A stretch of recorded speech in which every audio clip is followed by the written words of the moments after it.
Hello, my name is Gelly, and I am submitting realMyst Masterpiece Edition for ESA Summer 2019. This is the part before the game. A bunch of boring stuff is for the ESA submission. All the technical stuff I'll explain right now, and then we'll get into the game. So, the first thing is that the main category I'll be submitting is all pages. It will take, at worst, 20 minutes, so I'm going to allocate 20 minutes for myself to make sure that I get it right. And basically the premise of all pages is to collect a total of 5 pages for each color, so 5 red, 5 blue, and then 1 white page. And we'll see that in action as we get into the run. And then as an incentive, once the game ends, I will Alt F4 out of the ending cutscene, because the ending cutscene cannot be escaped in any other way. And then I will boot up any percent. Any percent is a minute 30 or less. And hopefully I'll be able to explain in that minute and 30 why I prefer 100%, which is all pages, much more over any percent.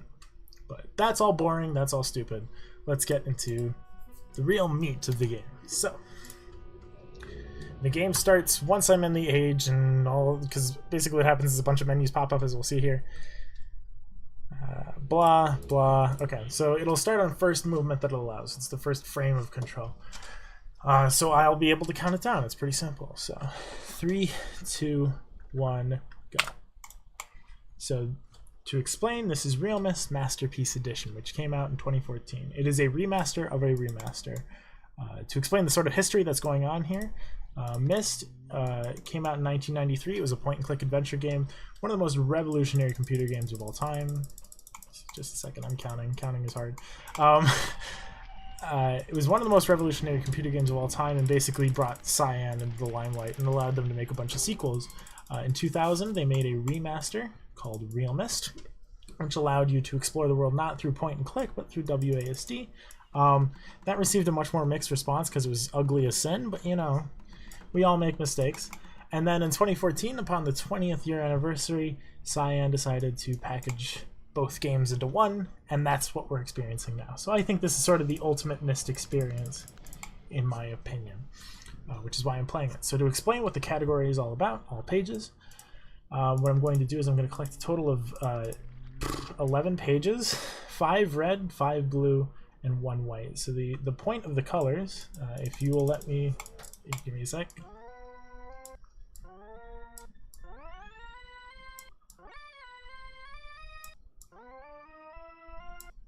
So the point of the colors is sound puzzles are really hard for me. I'm sorry, I'm a little tone deaf. There are 2 books that are in the library that I totally didn't go into. There's 1 red and 1 blue, and they contain 2 people.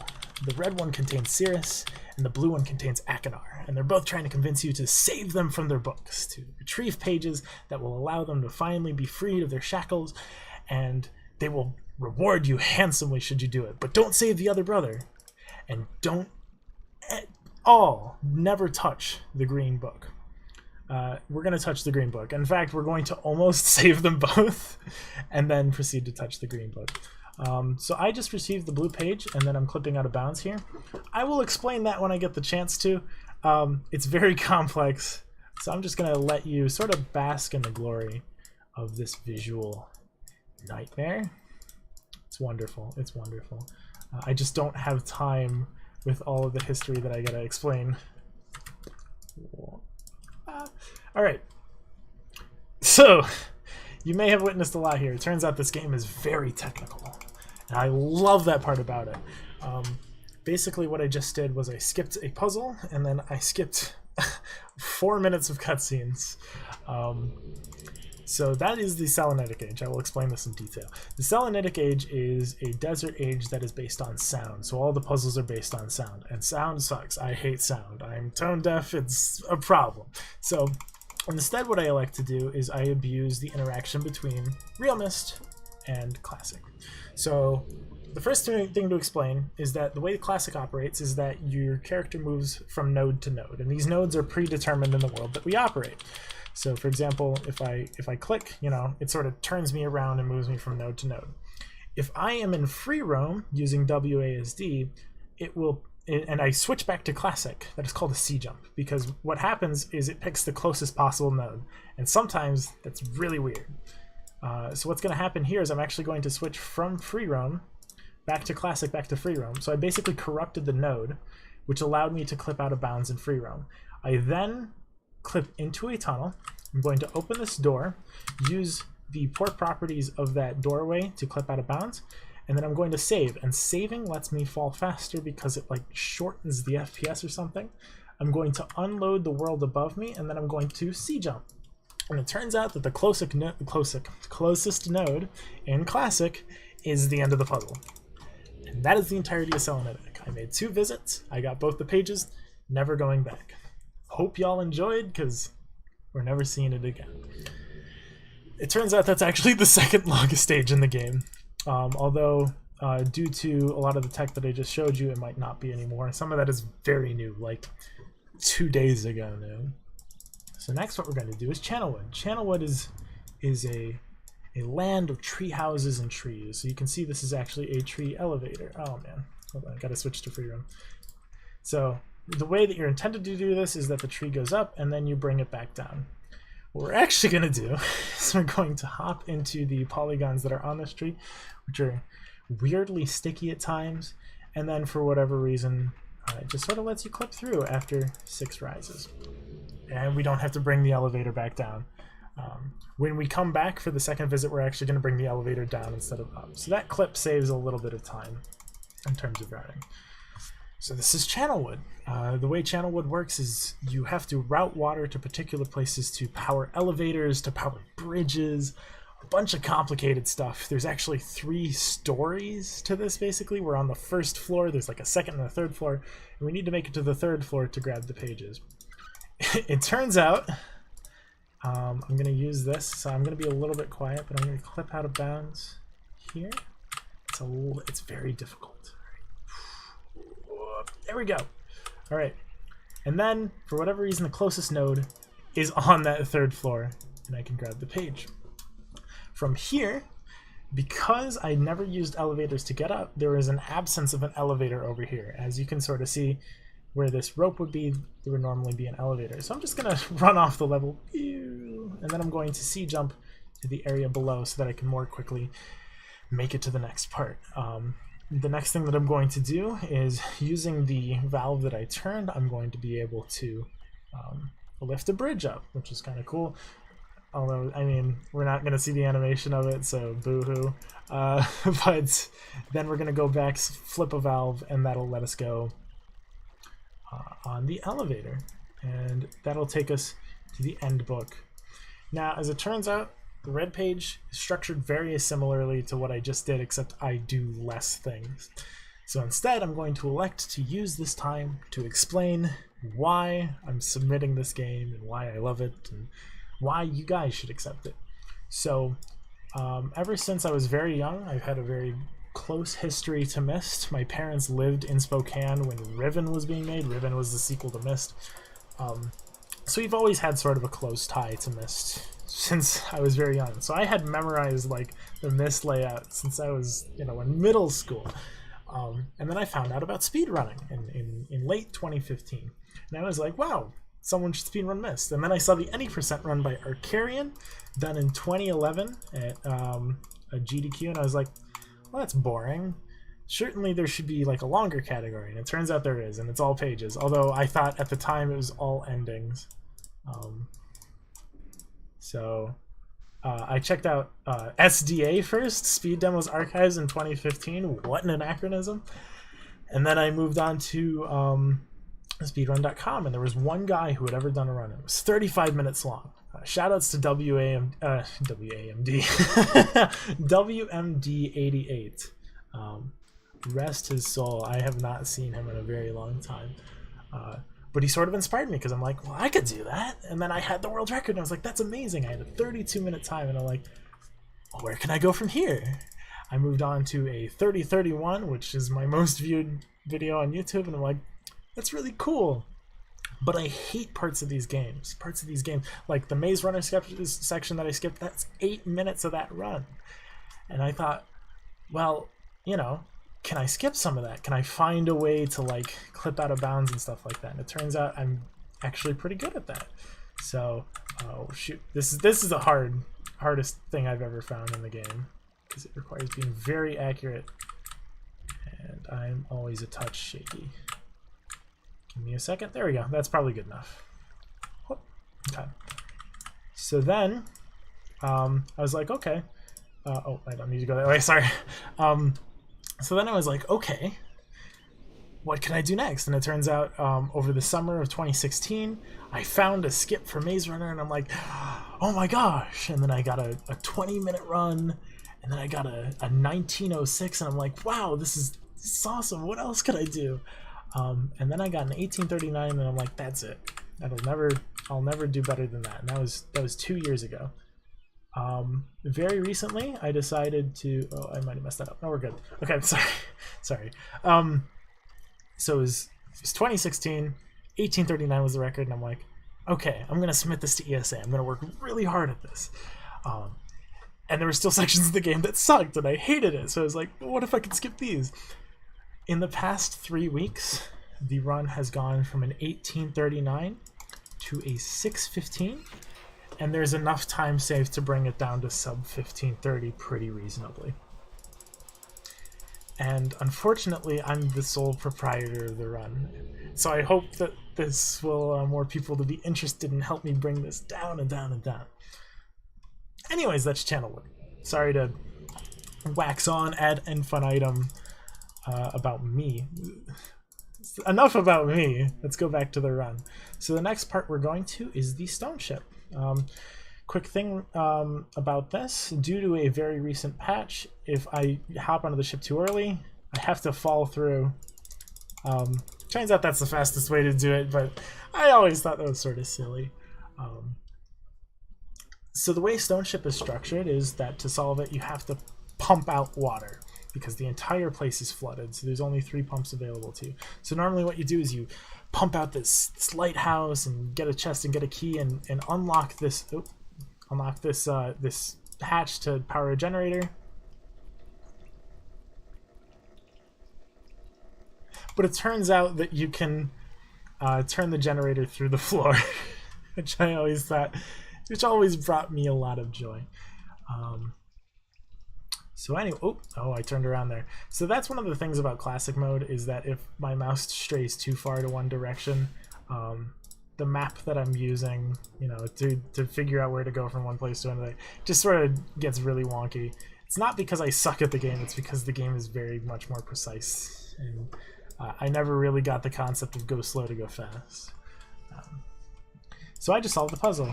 The solution to that was 135 degrees. You don't need to know the answer to that unless, you know, you were playing Myst, in which case, spoilers, it's already too late. But that's the first half of Stone Ship. Now, here's an interesting thing. So I've pumped out the area that has the exit book.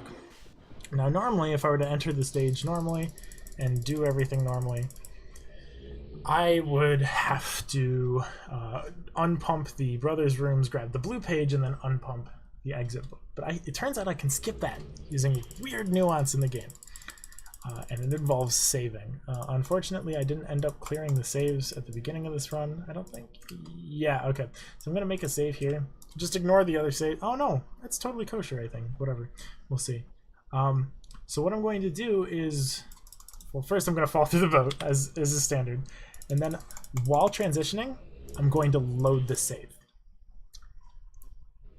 Ta-da! So this does some really weird things. It turns out that when you load the save, you load everything in the save except for the age that you're going to. So instead of going to Myst Island, where that save was on, I went to Stone Ship. So now I've managed to clip underground using this weird property, and I'm actually technically underwater. So I come back up and I don't have to mess with the pump anymore.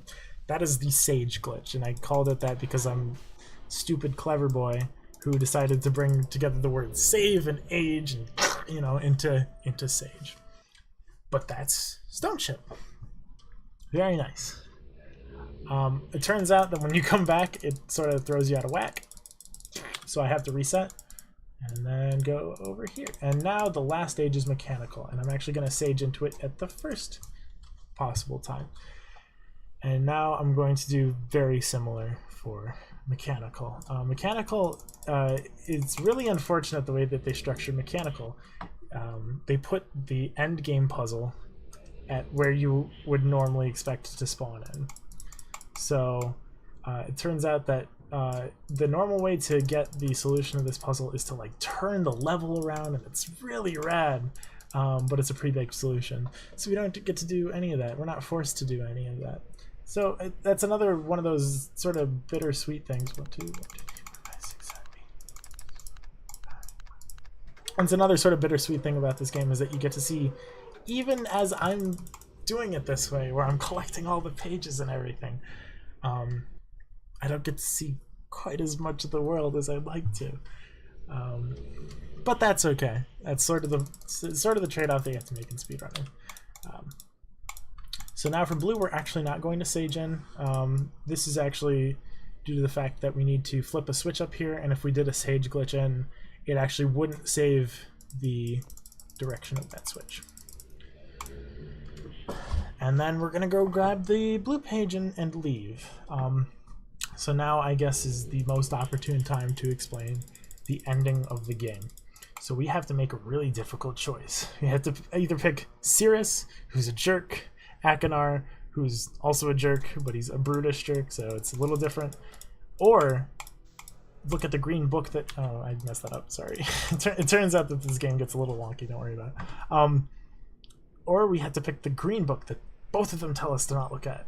So we're going to look at that green book. Actually, we're going to grab the white page that we're not supposed to go into the green book.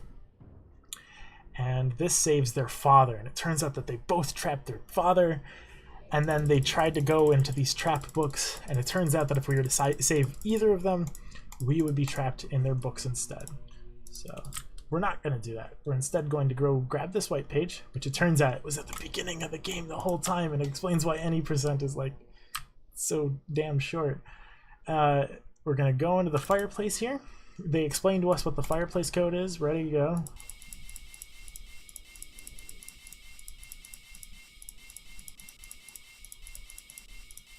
That's it. I'm now going to save, and I'm actually going to sage into Kavir, which is this green book here, because it turns out it brings us just ever so slightly closer to Akinar. Time ends when I put the page into his hand. Time! Technically a world record, although I really wouldn't use it. And that's it. Turns out that he kills his sons. Well, he destroys the books that the sons are in. It gets retconned into the later games, but don't worry about it. And that's it. That's the best ending, and that is all pages. Hope y'all enjoy. So now I'm going to move over into any percent. So basically, I'm just rebooting the game. It's a little stupid. You have to Alt-4 out of the last cutscene. Okay. So I'm going to start a new game and do very similar. Steam pops up. Don't worry about it. It won't be a problem when I get there. And alright. So it turns out any percent has a tiny nuance that lets us entirely break it. I'm going to go into realMyst for this. I guess I should have explained Classic is more often faster than free roam, but this is one of the few exceptions. So time starts. On my first movement, this is going to be really hard because I have to hit the split button. Don't worry about it. Okay, 3, 2, 1, go. Okay. It turns out that moving diagonally moves you slightly faster, which allows us to do this. I'm going to go grab the blue page that is here by default. I'm going to go back here, and it turns out that you can swap pages even through collision, so I don't need to switch most of the switch blocks. So now I have the white page, and now I'm going to go in the fireplace and end the game. That's it. Thanks for watching. This is why I don't like any percent. Not only is it, it's the only run that people watch of Myst, unfortunately, or usually. So for example, Arcarian's 116 is the most viewed Myst speedrun video of all time, I think. I'd be surprised if that wasn't the answer. Okay, switch to classic. And time. So that was 48 seconds. So in this last cutscene is my, I guess, call to action. That's sort of the bullshit way to describe it. Myst hasn't appeared at a marathon since the GDQ after CGDQ. It was one of the GDQs, 2011, which is a shame because genuinely, this run with all the tech in it, no one else has seen this. I've poured years into all pages. Any percent is Twitch Eagle Hearts thing. Shout out to him. He was a beta tester for this game. But most of all pages is me, and no one else gets to see this. And it blows my mind because the tech is amazing in this game, you know. And I don't. No one sees it. So that's sort of what I implore to you. This will be the first time that a Myst game appears in an ESA or a GDQ or any major marathon. It's never appeared in an ESA. That's a shame, you know. For the first time in 8 years. And I think it'd be really cool because this run's awesome, you know. It's you know, I want more people to run this game. And I think this is one of the best vectors to do it, and you all get to see a cool run and all that cool stuff. So yeah, thanks for watching. I really appreciate you taking a genuine look enough to watch all of this. And yeah, I guess that's it. Hoodly doodly.